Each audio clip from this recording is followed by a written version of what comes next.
how to fix Windows key not working in Windows 11. Hey everyone, welcome back to the channel. If you are new here, don't forget to hit the subscribe button and turn on the notification bell to not miss any updates.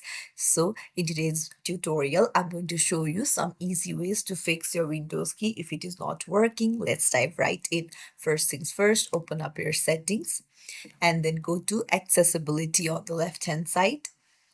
Then you need to scroll down and go to keyboard and make sure filter keys is toggled off.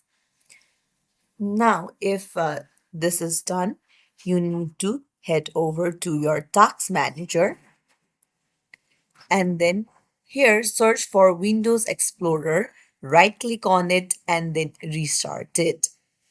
After you've done that, head over to Device Manager and then find Keyboards. And then here you'll find three kinds of keyboard. Right click on it and then update the driver. So do that for each and I hope it will solve your problem. If you found this tutorial helpful, don't forget to like the video and subscribe to our channel. Thank you for watching.